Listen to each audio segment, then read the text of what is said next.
Welcome to the Water Trough, where we can't make you drink, but we will make you think. My name is Ed Drozda, the Small Business Doctor, and I'm really excited you chose to join me here as we discuss topics that are important for small business folks just like you. If you're looking for ideas, inspiration, and possibility, you've come to the right place. Join us as we take steps to help you create the healthy business that you've always wanted.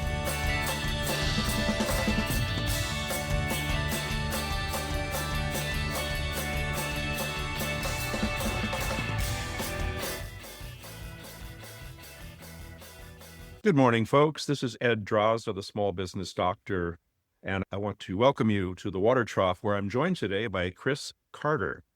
Chris is the founder of Mugatu AI, the company behind Cloak Works. They have finally solved the false choice between data power and data privacy. Traditionally, to get value from AI, you had to decrypt your data, which created significant cybersecurity risks and compliance failures. Cloak Works changes that by providing a secure foundation for the next generation of enterprise AI, enabling computation on data that never leaves its encrypted state. They built this entire foundation as an agentic native, one-person company, proving that autonomous power can scale to meet $1 trillion market opportunity. Chris, welcome.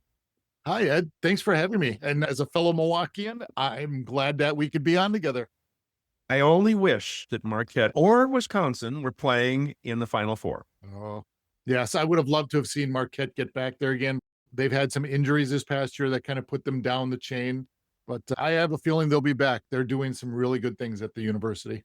I was there in 1977 when we won it all. Let me just say it was fascinating. 40,000 people marching down Wisconsin Avenue. I think you get the idea. Oh, yes, sir. Yes, sir. It was beautiful. So, Mugatu AI. Let's start with the false choice between data power and data privacy. Expand upon that, please. Yeah, if I bring it down to my level so I understand it, really it's a security tool. It's a security tool for corporations who want to use AI or for individuals who want to use AI. The reason I thought of this, and this has been my side hustle for literally 11 months. I saw one of my customers in one of my accounts. They had a 22 tabbed Excel document. Now, mind you, Ed, a 22 tab Excel document is gross, first of all. Nobody should be making those. But their team uploaded it into ChatGPT, and it had financial data of all their employees. It had their social security numbers. It had their 401k data. And I just thought, what are you people doing? And they said, well, I just did it. I didn't even think about it, blah, blah, blah. And I thought, we're the cog. The humans are I'm going to call us the fools or the idiots, or we're the dummies in the equation. We throw up data all day long. We email data all day long to these AI tools or use them. And I thought, God, there's got to be some way to stop that. And literally, I just went out and I started brainstorming and creating and Gemini and Notebook LM and Chrome. I just kept going and going and going, and I became enthralled with it. And I built Cloak Works and Signal, and it's literally a tool for us to be stopped from making stupid decisions with our AI data in those activities. At the end of the day, that's what we got to stop, and that's what I did. So basically, it's as the terms imply, privacy of data while utilizing the power of data management in AI. Yes, sir. Absolutely. And when you put things into AI, information is picked up in the ether to become fodder for other AIs to do their thing. Is that correct? That is absolutely correct. So when you upload to ChatGPT or any AI, you send it up into the world, you're now giving it to them. And literally their terms of service. That's why I was so upset with my clients. You put all this information up into ChatGPT. They now own it. And because they own it and they have terms and conditions that state they own it, anybody and everybody has full access to that information. It's crazy. Open source social security numbers, open source addresses, phone numbers, email, blah, blah, whatever. You could go out to any of those tools right now, pull up ChatGPT on a website and say, hey, please find me this information on this individual. You find their home address, their work address. If it's out there on the web or in any type of a database, they've got it. And it's literally Terminator 2026 coming to fruition. So, why is it that in order to upload to AI, you had to decrypt your data in order to get it there? Why couldn't the AI accept it in its native state? They can't do an encryption because once it becomes encrypted, it doesn't have the encryption keys or the backend code. So, whatever the passwords, the IDs, it doesn't have the ability to be able to do that. When I started building Cloak Works, it couldn't do any of those activities because it was still encrypted and it's an encrypted state with a 222 key password or whatever the case may be. With Cloak Works, we're using homomorphic encryption and it's encrypted at the source. We don't give it the keys, but we give it the ability to be able to understand the data. We don't give it the data, but we let it understand the data, read the data. It cannot capture the data. Where if you upload that information into ChatGPT, you are giving them the data. We never give them the data to be able to source. It's only reading. We let it understand the data. In a practical sense, how would I use that data that has been processed through Cloakworks, is uploaded to an AI agent somewhere, right? How do I utilize it once it's there? Sure. So I'm going to step back one step. When you want to upload any of that information, no matter if you want to send it as an email or if you want to upload it to ChatGPT, Gemini, or whatever the case may be, as you're doing it within about 100 to 150 milliseconds, Cloakworks will tell you and it will give you a security score and say, hey, Ed, this shouldn't really be uploaded into ChatGPT or shouldn't be mailed. Do you want to use a link? Do you want to send this to somebody? And if it's doing it via email, it will also show you what the route for your email is going to be. If it's in a hot spot or good spot, first and foremost, it tells you security score. If you go forward from there, it will use our Cloakworks homomorphic encryption to encrypt that data, then be able to put it up so it can read it, not store it. That's a huge piece because, as I was making a reference a moment ago, if you store the data and give it to them, it's part of their terms and conditions for everybody to see. But if it's still encrypted for them to only see the data, then they can't store it and then they can't share it. And then nobody else on the planet can have it except for you. And it'll still be able to understand what you've done because it allows you to read it, not store it. But once it's there in this AI environment, only you, the creator, can work with it, correct? Yes, only You, I you access my information and view it. Nobody else. If you went out there and you wanted to gather the same information, it would say that that data is not available for you to utilize in whatever manner that you were trying to do that with. what I'm hearing is those who have proprietary, confidential, or some other kind of protected data who want to take advantage of AI and its ability to process that data can put the data out into AI in such a fashion that it will not be extracted by someone else, process it, and then take it back. Cloak Works is like an intermediary that allows you to use AI safely. Is that It's a safe and secure format for you to use your proprietary data only for yourself rather than giving it up to the masses. probably the large majority of people these days are putting information out there into AI, manipulating it, and unaware, I imagine. If it goes out there in the native state and you're playing with it out there, it's the property of ChatGPT, Gemini, Claude, or whoever, right? Yes, if you strictly upload it on your own accord and you put it up there, it's theirs because of their Okay. terms and conditions. But if you're utilizing it through us from a security standpoint, we do not allow them to store and keep your data for anybody else to utilize. It's just the kind of thing that people have to know, should know, but I'm getting the Sure. impression that they don't. They really don't. The problem is AI is so new to most people. When we started playing on our first computers, we would ratchet computers together for speed, power, and access for machine learning. Then ChatGPT put a nice, pretty wrapper around it as an open source and said, hey, put all your data up there. We're scouring the internet. We're going to be able to give you all the answers. We thought that was Google, but found out that it wasn't just Google capabilities. And so everybody just kept throwing it up there, not understanding the consequences of all this data they were putting up there. People were starting to realize that, first and foremost, wait, that's my corporate data. That's my personal data. That's my healthcare data. I don't want that out there. And then second of all, they were starting to come to realize that the machines were taking that information and are like, well, if he's got that and she's got that, maybe they'll have this.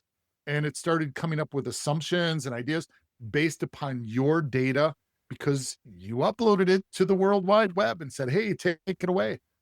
Now, all of a sudden, people are coming back and going, wait a second, I don't want anything in regards to my personal data. I don't want any data in any way, shape, or form up into these systems because that's me. That's who I am. I'm kind of shocked that this is the state of AI right now. And again, I can't imagine that the vast majority of people have a clue. They're just putting this stuff up there. Remember, too, we aren't even playing baseball yet. I make this reference and I've equated it back and forth. At this point in time in the AI journey, I literally just walked into the clubhouse and I started changing into my pregame batting routine, jersey and pants to go out there and hit some ground balls and a catch. We haven't even started a baseball game yet.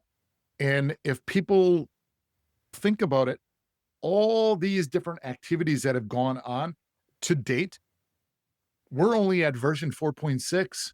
In Claude, we're at what? Gemini is now 5.1 or 5.2. Everything has been changing so rapidly. Nobody's really gravitating to that. As a matter of fact, I'm going to the Google Next event in Las Vegas the end of this month, and I'm talking all about this. I'm showcasing it because I literally built everything on Google. Now, I'm not promoting Google for people, but I did it all on there because I could do it all in one nice, clean area and do testing with my bots and everything. But people, when they look at these different tools, they don't know what version they're on. They don't know if they've updated their chat hubs or chat GPTs and variations you got to pay extra for. Some people have it, some people don't. My dad, it's funny. We were talking off air about podcasting. My father is a cell phone. It's an Apple phone and it's got Apple on it. He hit it one day and he had no idea what it was. And I said, well, Dad, if you talk to it, it will answer and do things. Well, he did it one day and it said, do you want to go to the web or do you want to use Chat GPT for your answer? And he just stopped it. He called me and goes, what is it asking me to do now? I said, Dad, don't do it again. If it says that, just say, go to the web. Go to the web. Those are things people don't understand because it's so brand new. I have a mother-in-law who's 90 now. She doesn't touch it. She has no desire, no wants. She doesn't want any of her information out there. And I don't blame her. I don't want my medical history out there. I don't want people knowing that I've broken arms, broken bones, have surgeries, fake neck bones. They don't need to know that. No, they don't. And it can be manipulated against you. Exactly. I broke my neck several years ago. I've got 2 carbon fiber titanium plus a bunch of metal in here. If that information was out on ChatGPT and an insurance company is running my specs to give me more insurance, well, I've already had a major injury. I've already been hospitalized. How is my premium going to go? So all of a sudden, if you've got bots going in there and saying, hey, go through all these people who have had surgery in the last 5 years. I want to equate their medical procedures and medical history to each other. Man, I could come up with a hell of a prompt for that. I admit I'm relatively ill-informed about AI. However, I'm a very cautious person when it comes to AI as well. I don't really imagine that protects me, but the information that you provided certainly gives me greater and deeper insight than I've had before. I can also imagine the people who are listening to this are going to go, are you kidding me? Most of us take for granted that AI is going to do what we ask it to do. And the truth is, we often don't have a clue what it's doing or what impact it had. And think about it from a small business perspective. I'm a small business. I'm starting to have my staff members use this in finance and HR and stuff, but I'm also having them only use it on our data. My finance team only uses QuickBooks with the finance from our QuickBooks and doesn't go outside. If we're writing job descriptions, sure, we might put information and ask for a job description and then have our team tweak it and modify it. But I also tell them every single day, if you're using it, none of our data goes into any of those environments. Second, use this. God gave you a brain with two eyes to be able to see. Don't take it for granted. Ask your AI, where did you get that information from? Who are you referencing? Why are you giving me that back? I'm an IT company or I'm in HR. Really ask it questions. And if sometimes you have to, you got to smack it on the hand. You're the boss, not it. Right. Don't let it run amok, as it were. Exactly. We're not looking for Hal from 2001 Space Odyssey. Oh my gosh, I love this. Yeah, we're not going to go there. You mentioned that Cloak Works, it revolves around encryption. So is this applicable to small people, small businesses, as well as to larger businesses, enterprise only? Where does this fit in? Everybody's starting to play with AI in one way, shape, or form. Every software company is starting to build their software around it and saying, hey, I've got AI baked in. I'm using this. A lot of people are using Copilot. It's built into Microsoft Word. Different companies have got different tools. So in one way, shape, or form, over the next, I've been saying the next 10 years, you've got this younger generation, these teens, and you got 20s and 30s, 30s and 40s. They're all starting to use these tools. And as they get more mature and they get to be our ages, they're going to continue to use it and they're going to continue to teach the people below us. We're teaching our younger interns and folks about the different AI based tools and which one works for what and how you utilize them. So I really see this becoming more and more prevalent because we're small businesses. We run this country. If it wasn't for small business entities, you can't just rely on the Googles, the mega seven or the big seven or whatever that is. This country is built on the backs of us small businesses, one entrepreneur at a time. And so we all want to figure out how to save time, save money, do the best we can, and be able to grow. And we're not going to grow by 1,000,000% overnight, but we're going to grow by 5%, 7%, 3%. And these tools are out there helping us.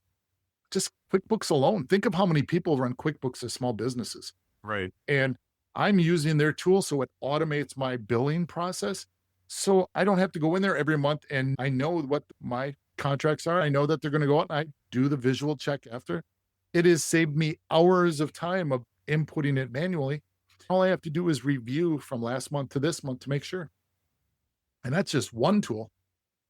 Right. So you envision that Cloak Works and things like it will become mainstream, that I, this will be a first line of defense in the human AI relationship. I really believe from a security standpoint, you have to.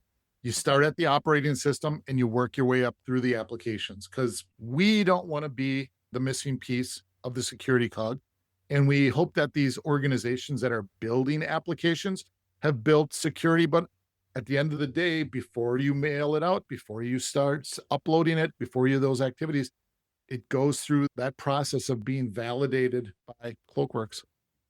Are you playing a role in the education Oh. of the public about this? Oh, absolutely. I speak all over the planet. Last year, I did close to 50 speeches. I talk at universities, I talk at trade shows, events, and I specifically talk to them about security of AI. We've bypassed the true AI security to this point, and that's why I think this is so important for everybody. If we'd had started at that operating system layer and went up, think of all the applications that, well, my laptop, my desktop, I've got probably 20, 30 applications on here. And I'm constantly sending data around to staff and people. Now I've got a tool that says, hey, why don't you use the SharePoint? Or why don't you send a link through Dropbox or send a link through Box.com? In the past, I was just, I'll send it over to HR, send it over to finance. Now it literally warns me and I get my daily, and each time I get a security score on it. I think that's important for people, even if it's just in the background. Every once in a while, I'll send something and I'll look over to it and be, okay, It was a 97. I did good this time. So even me, I'm a human. I'm fallible. I make mistakes. I upload things just out of the blue. I'm typing away and I grab something from my Dropbox or something. I put it in there and within 150 milliseconds of hitting the send button, a pop-up goes, there's sensitive data. I'm looking at what I did. I'm like, oh, yes, I did do that. Okay. Go back to my little SharePoint, grab the link and put that in there and away it goes. We're humans. We make mistakes. Thank God my wife forgives me though. There's always the hope for something like that. Yes. How is the education process going? Are you encountering resistance? Are you encountering, like myself, the what? Are you kidding? A lot of, ooh, I didn't realize that. A lot of, Mm, holy cow, really? Are you kidding me? Where is this going? And I will literally show them where it's going, how it's going. I will break the chain so they can see that it wouldn't have gone out. This is where it was hitting. This is the email chain, the servers that goes out. It's interesting. I get a lot of people after my presentations and we sit and we have conversations. How can mm. we fix this in my company? I'm a small business. I'm doing this. Can I do these things? And I'm like, yeah, it's super easy to be able to do. I'm charging $1 per person during this testing phase. Go and install it, utilize it, test it, make sure your people are understanding and watch it stop that information going out your doors. It's funny. I did a speech at University of Tennessee, Chattanooga. Great group of people. I had about 50 to 60 people in the room and we just didn't stop. We asked if we could borrow a room. So they put us in the room next door and we all went over there and we started having deeper dialogue and conversation around ethics, around security, about how do I help my people? How do I train them? How do I show them the best benefits of this? Or how do I just show them not to do this? And I always say, look, 75% of it's going to be great, but it's that 25%. If you're a business and all of a sudden you send out that information and you're hacked, and lo and behold, I kid you not, Ed, 24 hours later, I got a letter in the mail from one of my healthcare providers that they were hacked. I wish that would have been there 24 hours earlier. You've created a tool that obviously has a tremendous purpose. Do you think that the tool is meant to be enhanced, or is it to further engage people in the conversation and the understanding about this? Of course, from a strict sales perspective, people have to understand why they want to buy this thing. So my question might seem kind of simplistic.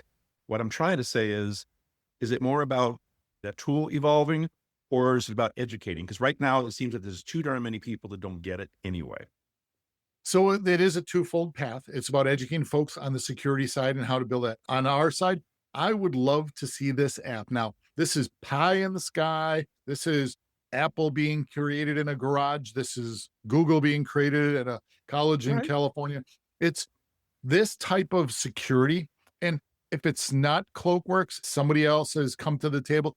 When you order your laptop, your desktop, Dell automatically installed Copilot.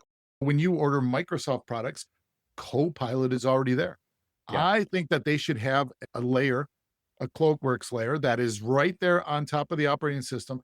So this helps individuals. And then while that process is going on and we're securing the AI based world, humans are starting to learn why it's so important to not be uploading all these types of data streams, but only be able to view them, not save them up into the nethers of the World Wide Web. That's why I travel so much. Last year, I did 50 universities. I did 107 podcasts, just simply talking and trying to help educate folks on everything. Because even if you're a solopreneur and you're using these tools, once you lose that data, you've lost your data. That's somebody else's. And it now comes back to your company. There are restrictions now on finance, HR, HIPAAs, all these regulations. You put it up there and now you're in violation of those acts. And I don't want to see any solopreneur, entrepreneur, anyone have to deal with those activities. I think it's important for people to realize that when we talk about security, that's one thing. For example, Cloakworks won't stop ransomware because that is a distinct entity. That is a bad actor who is using a malicious tool to get into Yes. your system. Cloak Correct. Works, on the other hand, is, as you said, about data privacy, data security. They both have a place. And I surmise that a lot of people think I'm secure because I've got all these antivirus and this anti that, and therefore I'm fine. Unfortunately not. That is, as you stated, specifically for the ransomware attacks and these bad actors that are trying to steal your data from your laptop. They get in through the different ports, the Yeah. crowd strikes of the world. They're not dealing with the AI layer. They're not dealing with the data that you're sending out or the data that you couldn't send out. Viewing what you have from a system-wide perspective, but it's not doing anything in regards to when you're going out or emailing. Norton has this email virusing. All it does is it checks to make sure there's no virus attached to the email and sends it out. So that 22 tabbed Excel document just went out to whoever you're sending it to because it didn't have the virus on top of it. It's these bad actors making these viruses that will sit there for years and years. And then all of a sudden, when you do an upgrade to a specific app, then it gets launched. So you always got to be ahead. That's why I created my red bot so he could destroy and try to do things. It's so much fun. I love reading my logs in the morning of what it was trying to do, what it did, what it didn't do, and how the others were trying to fix what he was trying to destroy. The red bot. Tell me more about it. Mugatu AI is created after one of my favorite all-time villains. And as part of that villain, Mugatu, I needed to have a red bot that would try to destroy the application, try to get into it, try to make sure that anything that you were doing. So I've got a group of 5 or 6 bots that are continuously updating, fixing, doing activities around it. The red bot is constantly trying to destroy and trying to get into and try to hamper the activities that are in it. It's failed most of the time. Sometimes it's got a succession and we, myself and the bots, go in and fix it and then push it out with the fixes. It's an ongoing QA tool. Absolutely is. Yes. Yeah. Interesting. This whole thing is fascinating. Don't get me wrong. It begs more questions than it answers. I hope you understand what I mean. Oh, yes, absolutely does. Every time I'm Okay. out having conversations, it's more Okay. and more. It's between security and activities. Absolutely. As long as you understand what I mean. I've learned a lot, but there's still so many more questions to be yes. posed. Like, okay. And again, like I said, we haven't even gotten into the second inning. We haven't even gotten to the first bat of the first pitch of the baseball game. Yeah. Well, Chris, our time has rapidly gone by. Before we go, I'd like to know if there's anything you'd like to leave us with. Yeah, there is. And thank you for that. I want everybody to know that AI is a great tool. It's fantastic for solopreneurs, entrepreneurs, enterprises, and such. But it's how we use it, manage it, secure it. And at the end of the day, remember, it is a tool that we use. I consider it to be a part of the infinity loop. You always need to have you as the human as a part of that entity. So use your eyes and use this beautiful brain God gave us and make sure you are the final endpoint for that. Always be a part of it. Don't let it just run wild and run roughshod over you. And you'll be fantastic. Thank you for that. My guest today, again, Chris Carter, the founder of Mugatu AI, the company behind Cloak Works. I have found this conversation to be fascinating, as I hope you have also. I want to thank you for joining us today. And here at the Water Trough, I want to wish you, as always, a healthy business.